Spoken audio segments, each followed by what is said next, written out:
one area, and one from the area that was licensed recently, that's Dominion. And Talo has had a very good success rate. Only one has not encountered hydrocarbons.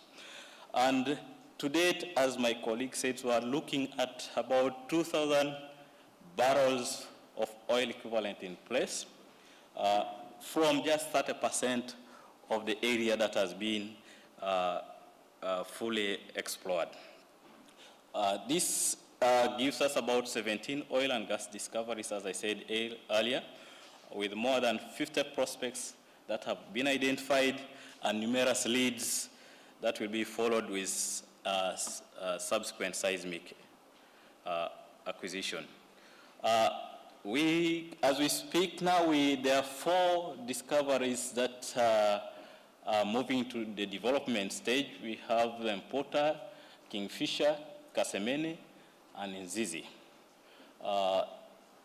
These fields alone hold in excess of 700 million barrels recoverable reserves. The type of crude is waxy. It has low sulfur, and the pour point is around 40 degrees Celsius. We have done a few tests, as you can see there, and I don't want to go into all that. I think I have little time. The current status, of course, exploration continues in exploration areas 1, 4B, and area 5. Appraisal is being undertaken on the discoveries made in exploration areas 1 and 2. Exploration areas 2 and 3A are under development stage. Draft field development plans have been submitted for Kingfisher, Kasemene, and Nzizi discoveries. Of course, if you have to move from one state to another, you must submit to government a field development plan, and subsequently you are given a development license. What are the developments? I'm sure Talo has already spoken a lot about this. We are looking at the integrated power project. We made a gas discovery at Nzizi field, and we feel this should be able to feed a power plant to the tune of generate power to the tune of 50 megawatts. And this will also be supplemented with extended well test crude that my colleague talked earlier. Why are we going into extended well testing instead of going straight to production? As I said earlier, we confirmed commercial discoveries in 2006. We don't need to really rush to spoil our reservoirs. So longer testing basically will help us understand our reservoirs very well. And of course, we have reserves. We are saying 2 billion, but we really need a system that helps us critically say, you are sure of the 2 million. Of course, you have heard that some work is going to be done on the park. So basically, we need those areas we shall not be doing flaring. So this is another way of testing. And this is part of the early establishment of the early production scheme, which is essential for our overall field development. And of course, we shall also be, because the crude will be transported to maybe a power plant and some sold to companies like HIMA, which are willing to take this product. This will also be enable us to look at effective transportation issues during production. You all know this one. We have just done a feasibility study. This map was taken from guys that were carrying out a feasibility study in Uganda for refining in Uganda. The central hub where this oil will have to be collected is being considered. And of course, where should the oil be loaded to the refinery? Well, as I said, feasibility study for refining in Uganda has been concluded. This report has been submitted to government and is under discussion. And it has already recommended the location, size, configuration, financing options, and market for the products. I think because of time, I'm not going through all these things, but as I said, our initial thing was energy policy for Uganda. But subsequently, we realized that that energy policy did not talk a lot about the development. And when we discovered oil, there was actually need to have a new policy to direct the industry. So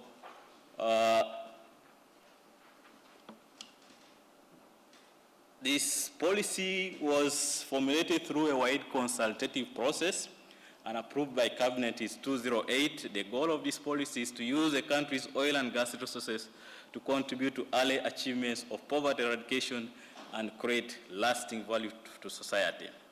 It has its own guiding principles, that is using finite resources to create lasting benefit to society, efficient resource management, transparency and accountability, competitiveness and productivity, protection of environment and conservation of biodiversity, spirit of cooperation, capacity and institutional building. You can't create a policy and just stop there. So we have started rolling out this policy, and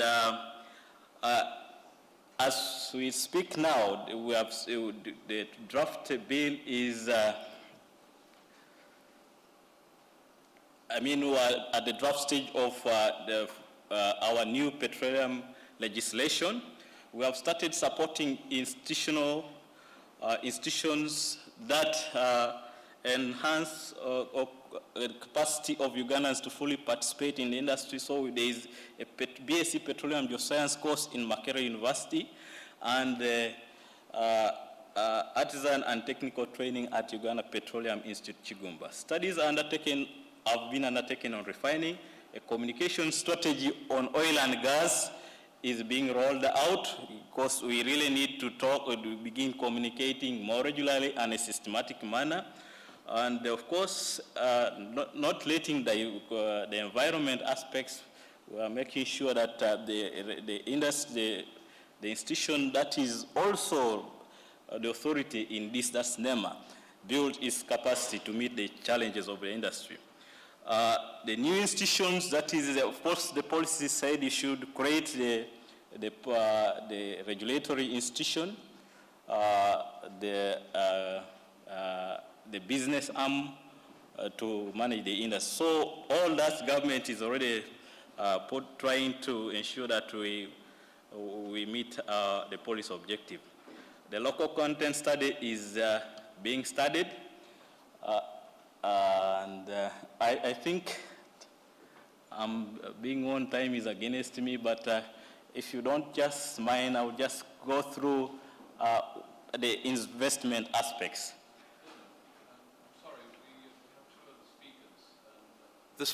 I'm sorry, we have two other speakers. The time is short, and your presentation will be made available to everyone in the room. So could you make a conclusion, please, and then we can invite the other two and have a panel discussion. Thank you. Well, thank you very much, and I'm sorry, maybe I didn't know the presentation was for 10 minutes, I made a bigger one. But nonetheless,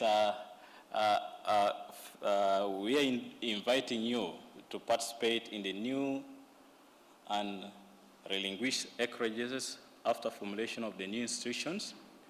There are joint ventures. You will see Total is already coming on board, Sinok is coming on board. So I'm sure there are a number of companies, Neptune, Dominion, who are looking for partners. So you should come and partner with them. Capital for emerging infrastructure such as refining and transportation of the petroleum commodities and products. We have finished the refinery study, so you should be able to now to come and join hands and participate in the investment sector in Uganda. Of course, service provision, my colleague already said about that, and power generation by independent power projects. Well, petroleum exploration in Uganda has been ongoing since 1920s. Commercial exploitable reserves of oil have been confirmed in Uganda. Government has put in place policy to guide development of the sector. Implementation of the policy has commenced, and the oil industry in Uganda has potential of providing a lot of investment opportunities to oil companies and other investors in the industry. Thank you very much. And the last one.